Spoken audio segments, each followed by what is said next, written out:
مجھ سے بانی مجلس نے درخواست کی کہ حضرت بہلول دانا سے متعلق کچھ مطالب پیش کرو۔ لفظ بے پہ پیش ہے، بہلول بھی لوگ پڑھتے ہیں لیکن بہلول حاضر جواب کو کہا جاتا ہے، لیکن جو چٹکلے باز ہو، بہت حاضر جواب ہو اور مزاحیہ ہو، لیکن حاضر جواب اور سمجھدار ہو، بہت ذہین ہو، زیرک ہو۔ اس عنوان سے تاریخ میں بہت سے لوگ گزرے ہیں، لیکن سب سے جو مشہور ہیں وہ عمر ابن وہب کے نام سے ہیں، بعض نے وہب ابن عمر بھی لکھا ہے، جنہوں نے 5 ائمہ کا دور دیکھا، 5 اماموں کا دور دیکھا، بہت اللہ نے ان کو لمبی زندگی دی، 5ویں امام سے لے کے 9ویں امام علیہ السلام کا دور دیکھا۔ اور ہمارے یہاں اصول یہ ہے علم رجال کا کہ جس آخری امام کے وہ اصحاب میں ہوں، ان کے اصحاب میں، جس آخری امام کا دور دیکھا ہو ان کے اصحاب میں لکھا جاتا ہے۔ تو عام طور سے علم رجال کی کتابوں میں لوگ ان کو 6 امام کے شاگردوں میں اور 7ویں امام کے شیعوں میں تلاش کرتے ہیں۔ ان کا نام ملے گا آپ کو علم رجال کی کتابوں میں امام محمد تقی علیہ السلام کے اصحاب میں۔ اللہم صلی علی محمد و آلہ۔ اس زمانے میں 5 ائمہ کا دور دیکھنا اور ہر امام کا ساتھ دینا یہ بہت بڑا اعزاز ہے، کیونکہ آپ خود کربلا ہی میں دیکھ لیجئے کہ جو بہت سے شہداء کربلا ہیں وہ پہلے اور دوسرے امام کے ساتھ نہیں تھے، لیکن امام حسین کے ساتھ تھے۔ بات پہنچ رہی ہے؟ جیسے حضرت حر ہیں، حضرت زہیر قین ہیں، پہلے 2 اماموں کا ساتھ نہیں دیا، لیکن کربلا میں آنے کے بعد مولا حسین کی طرف آ گئے۔ تو ایسے آپ کو بہت سے مل جائیں گے، تاریخ میں ایسے بہت سے لوگ ملیں گے جن کا انجام اچھا ہوا، اور ایسے بھی مل جائیں گے جنہوں نے ساتھ دیا، انجام برا ہوا۔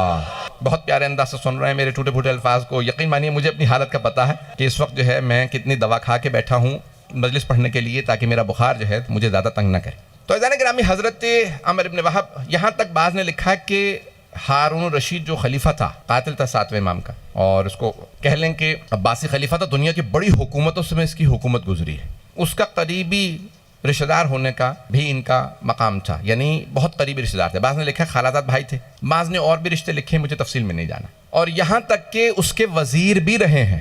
اس زمانے میں خلیفہ کا وزیر ہونا بہت بڑی بات تھی، خلیفہ کے بعد سب سے بڑا عہدہ ہی وزیر کا ہوتا تھا۔ اور انہوں نے امام کے عشق و محبت میں، ولایت امام علیہ السلام میں وزارت کو ٹھوکر ماری اور سڑکوں پہ آ گئے۔ عزیزان گرامی، یہ بہت بڑا اعزاز ہے کہ ساتھ بھی دینا اور اس کی خاطر، اس ساتھ دینے کی خاطر غربت کو اپنانا، فقر و فاقے کو اپنانا۔ عزیزان گرامی، دولت جمع کرنے والے تو بہت مل جائیں گے، عہدہ، منصب، دولت لٹانے والے آل محمد کے نام پہ۔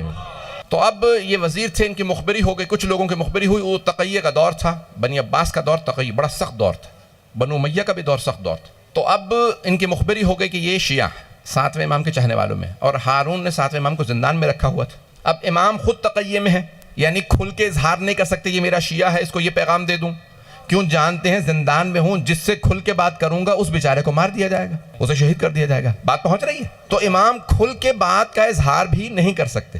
اب ایک مرتبہ جب ان کی مخبری ہوئی تو یہ چند افراد، 3 افراد 4 افراد گئے 7ویں امام کے پاس زندان میں، اور آنے کے بعد اظہار کیا، کہا کہ مولا آپ حالات جانتے ہیں، ہمارے لیے کیا حکم ہے؟ تو امام نے کہا جیم، ایک حرف ادا کیا، سبحان اللہ، جیم۔ سبحان اللہ۔ جتنے ذہن تھے انہوں نے اپنے اپنے حساب سے سوچنا شروع کیا۔ ان میں سے ایک کے قبیلے کا نام تھا جبل، وہ اپنے قبیلے میں واپس چلا گیا، یعنی بغداد سے باہر چلا گیا اور وہ بچ گیا۔ دوسرے نے امام علیہ السلام کے جیم سے جمل لیا، اونٹ پہ سوار ہوا، جہاں اونٹ لے جائے گا وہاں چلا جاؤں گا، وہ بھی بچ گیا۔ تیسرے تھے حضرت بہلول دانا، انہوں نے جیم سے سمجھا جنون، اب پہنچ گئے۔ اب یہ جنون لوگ سمجھ رہے تھے یہ ویسے دیوانے ہیں، حضرت بہلول دانا عشق امام میں جنون کی حد تک تھے، تو انہوں نے جیم سے جنون سمجھا۔ اچھا، جنون دیوانگی کے لیے انسان کو سرٹیفکیٹ کی ضرورت نہیں ہوتی، حرکتیں کرنے لگے سب مان لیتے ہیں۔ انہوں نے محل چھوڑا، سڑک پہ آ کے سونے لگے، بہترین کھانا رہنے دیا، اور وہ جو کوڑے پہ کھانا ہوتا تھا وہاں سے ایک روٹی کا ٹکڑا اٹھا لیتے، وہ کھا لیتے۔ تو ہارون نے کہا لگتا ہے کہ بہلول جو ہیں وہ دیوانے ہو گئے، محل چھوڑ کے سڑک پہ کون سوتا؟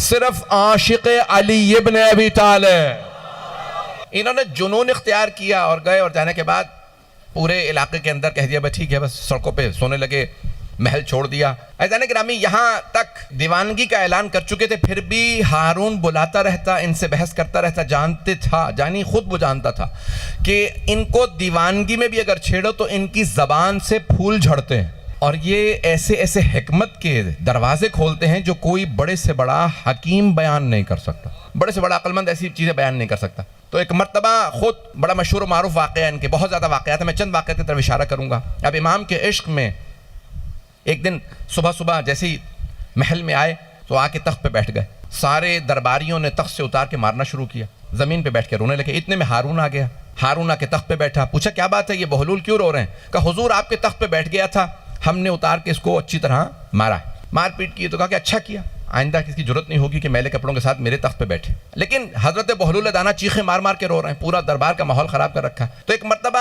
ہارون الرشید نے کہا کیا بات ہے، کب تک روتے رہو گے، بس کرو اب۔ کہا نہیں، میں اپنے لیے نہیں، میں تیرے لیے رو رہا ہوں۔ کیا مطلب، میرے لیے کیوں رو رہا ہے، پٹا تو ہے، میرے لیے کیوں رو رہا ہے؟ کہا میں اتنی سی دیر کے لیے آل محمد کے حق پہ بیٹھا تھا، اتنی سی دیر کے لیے آل محمد کے حق پہ بیٹھا تھا، میں نے اتنی مار کھائی ہے، تو اتنے برسوں سے بیٹھا، سوچ سوچ کے رو رہا ہوں تجھے کتنی مار پڑے گی۔ تو حضرت بہلول دانا بے انتہا ذہین، زیرک، سمجھدار، اور جس قدر ہو سکتا تھا آل محمد کی ولایت کا دفاع کرتے، جہاں جاتے وہاں پہ آل محمد کی ولایت کا دفاع کرتے۔ بس سرور کائنات نے کہا تھا یا علی لا یبغضک، کوئی آپ کا بغض نہیں رکھے گا سوائے اس کے کہ جس کا شجرہ خراب ہو۔ تین نشانیاں پیغمبر نے بیان فرمائی ہیں کہ یہ تین گناہ جس کے اندر ہوں گے، یہ تین برائیاں ہوں گی، وہی علی کا بغض رکھے گا۔ تو ایک مرتبہ ہارون نے کہیں حضرت بہلول دانا سے کہا پتہ کیسے چلے گا کہ کوئی ایسی برائی رکھتا ہے یا نہیں رکھتا، وہ یہ اس کے اندر خرابی ہے یا نہیں ہے؟ کہا نہیں، کوئی مشکل بات نہیں ہے، تو ابھی بتا کتنے افراد چاہیے، میں لے آتا ہوں جن کا شجرہ خراب ہو۔ کہا تو اعلان کر، کہا مجھے 40 افراد لا کے دے دے ابھی۔ حضرت بہلول دانا بغداد کے بازار میں آئے، کہا جتنے افراد علی کا بغض رکھتے ہیں ذرا سامنے آ جائیں۔ انہوں نے اعلان کیا جو علی کا بغض رکھتا ہے سامنے آئے۔ ایک آدمی نے کہا میں علی سے نفرت کرتا ہوں، کہا آ جا، دوسرا، تیسرا، یہاں تک کہ 40 افراد، کا باقی کی ضرورت نہیں ہے، صرف 40 چاہیے تھے۔ کہا اپنے دربار سے کہو، درباری سے کہو کہ دروازے کھولے دربار کے، 40 افراد لے آیا ہوں جن کے شجرے خراب ہیں۔ ایک مرتبہ ہارون نے کہا بہلول نہ ان کی پیشانیوں پہ لکھا، تجھے کیسے پتا کہ شجرے خراب ہیں؟ کہا جس کے دل میں علی کا بغض ہو۔ یہ نظام ہے جہاں پہ حضرت بہلول دانا نے دفاع کیا، آل محمد کا دفاع کیا، جہاں جہاں ہو سکتا تھا۔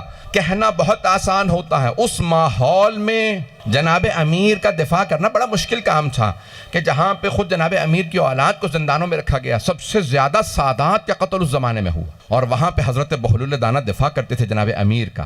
یہاں تک کہ ایک مرتبہ ہارون رشید نے کہا کئی دن ہو گئے بہلول دانا محل میں نہیں آئے، میری طرف سے ذرا ان کے لیے ایک چرغہ بھیج دو۔ تو جیسے ہی سپاہیوں نے کہا اے بہلول دانا، ہارون رشید نے تمہارے لیے چرغہ بھیجا ہے، یہ مرغا، تو انہوں نے اٹھا کے کتوں کو ڈال دیا۔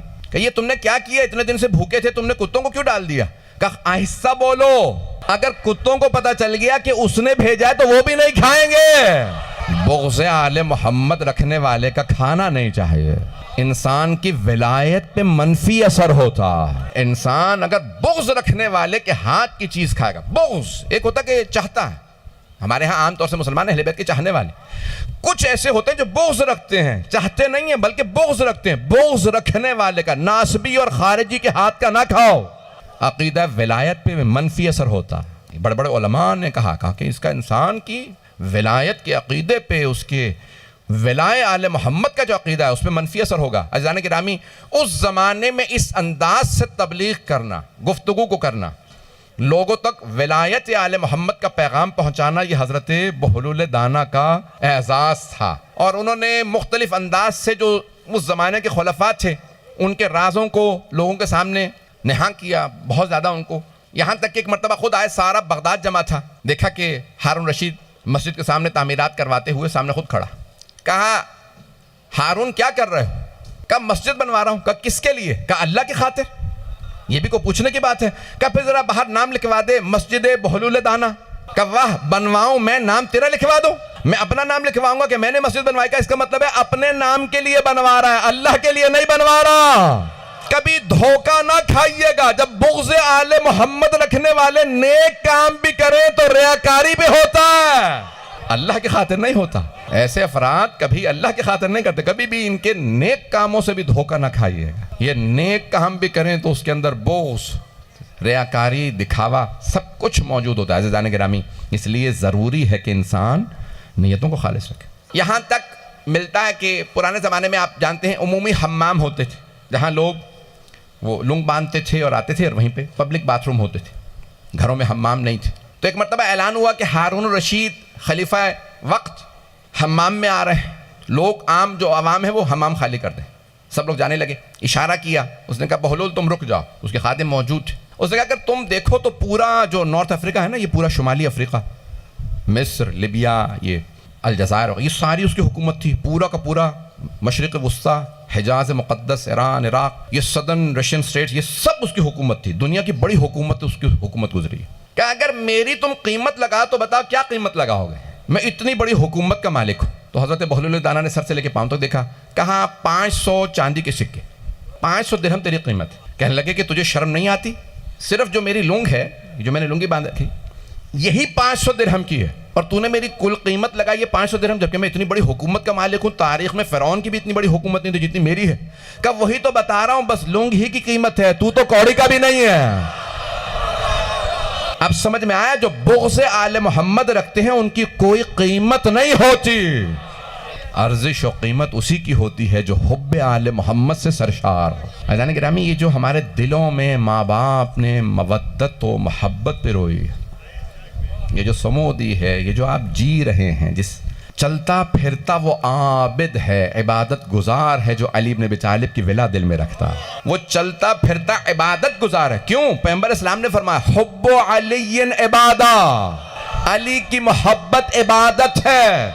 جو علی کی محبت لے کے دل میں چلے پھرے وہ عابد ہے. جو بغض رکھ کے, علی کا بغض رکھ کے چلے پھرے, سمجھ لو پیغمبر نے فرمایا بغض ہو کفر و نفاق, علی کا بغض کفر و نفاق ہے. نفاق ہے عزیزان گرامی, وہ چلتا پھرتا منافق ہے. جو علی کا بغض رکھے اور جو محبت رکھ کے چلے وہ عبادت گزار. جہاں جناب بہلول دانا جاتے نا, فوراً لوگوں کو تعارف کرواتے آل محمد کا مقام کیا ہے, ان کا تعارف کرواتے. کہا یہ جو زندان میں ہے نا, انہیں عام قیدی نہ سمجھنا, یہ ہے قید خانے میں لیکن یہ کائنات کے نظام کا ولی ہے, یہ مولا ہے. عزیزان گرامی, یہ بعض اوقات ہم سمجھ رہے ہوتے ہیں یہ آدمی دیوانہ ہے, یہ نہ جانے کہاں کہاں جا جا کے سرشار بہت زیادہ اہل بیت کا پرچار کرتا ہے, بولتا ہے. ایسے لوگوں کو کبھی مذمت نہ کریں. یہ جسے ہم حقیر سمجھ رہے ہوتے ہیں, نادان سمجھ رہے ہوتے ہیں, نہ جانے یہ کتنا ثواب کما رہے ہوتے ہیں. یہ جو جہاں جہاں جاتے ہیں ہمیشہ نعرہ لگاتے ہیں, ہمیشہ جناب اہل بیت یعنی سرکار محمد علیہ محمد کا علیہ السلام کا نام لیتے ہیں. ان کا یہ نام لینا عبادت ہے. یہ گلی کوچوں میں جا کے تبلیغ کرنا عبادت ہے. عزیزان گرامی, بڑا مشکل کام ہے, اور اس زمانے میں تو اور مشکل تھا. آج تو نعرہ لگانا بڑا آسان, آج بھی بعضوں میں تو مشکل ہو گیا. عزیزان گرامی, اس زمانے میں جناب امیر کا نام زبان سے بعد میں مکمل ہوتا تھا, سر گردن سے یعنی تن سے جدا کر دیا جاتا. اس زمانے میں ان لوگوں نے, ان ہستیوں نے جناب امیر کا نام لیا. صرف نام نہیں لیا, دفاع کیا. جہاں جاتے تھے دفاع کرتے تھے, جہاں جاتے تھے جناب امیر کا کھل کے نام لیتے تھے. عزیزان گرامی, اس زمانے میں دفاع کرنا بڑا مشکل کام تھا. یہاں تک کہ مختلف انداز سے حضرت بہلول دانا کو ہارون ان کی توہین کرتا, ان کی تضحیک کرتا. ایک مرتبہ خود 2 واقعات پیش کرنا چاہتا ہوں, بہت ضروری, اس کے بعد دیکھوں گا کہ میری کتنی حالت ہے. بہلول نے دیکھا کہ حضرت بہلول کو دیکھا ہارون نے کہ قبرستان میں بیٹھے ہیں. کہا کیا کر رہے ہو قبرستان میں؟ کہا میں ایسے لوگوں میں بیٹھا ہوں جن سے نقصان نہیں پہنچتا. کہا تمہارے ساتھ بیٹھو سوائے نقصان کے کچھ نہیں ہوتا, اور ان مردوں کے ساتھ بیٹھا ہوں ان سے نقصان نہیں ہوتا. یہ نہ غیبت کرتے ہیں, یہ بڑے اچھے لوگ ہیں. توجہ, یہاں تک کہ خود زبیدہ جو زوجہ تھی اس کی ہارون کی, اہل بیت سے ولا رکھتی تھی, تو دیکھا کہ جناب بہلول زمین پہ کھیل رہے ہیں. مٹی سے کھیلتے رہتے تھے, اکثر زمین پہ بیٹھے رہتے تھے, تو مٹی سے کھیل رہے ہیں. کہا بہلول کیا کر رہے ہو؟ کہا جنت بیچ رہا ہوں, خریدو گی؟ کہا کتنے میں بیچو گے؟ کہا ایک کھانا کھلا دو. کہا کھانا میں کھلا دیتی ہوں, مجھے جنت بیچ دو. کہا جنت تمہاری. کہا ہارون تم جنت خریدو گے؟ کہا مٹی کی جنت کون خریدے. توجہ, رات میں خود ہارون الرشید نے خواب دیکھا کہ روز قیامت ہے, فرشتے کھڑے ہیں, زبیدہ سے کہہ رہے ہیں جنت میں آ جا. ہارون سے کہتے تو جہنمی ہے. صبح اٹھا کہ بہلول جنت بیچ رہے ہو؟ کہا نہیں, میں بغیر دیکھے جنت خریدنے والوں کو بیچتا ہوں. اسے خواب آنا بڑی بات نہیں تھی, پتہ نہیں بات پہنچی یا نہیں. کمال یہ تھا کہ حضرت بہلول دانا کو معلوم تھا خواب کیا آیا. اب بات پہنچی ہے جانے گرام. یہ جو علی ابن ابی طالب علیہ السلام کے خاص ماننے والے ہوتے ہیں انہیں وہ مقامات نصیب ہو جاتے ہیں جو کسی اور کو نصیب ہی نہیں ہوتے. کہ جنت جو دیکھ کے خریدنے آئے میں اسے جنت نہیں بیچتا.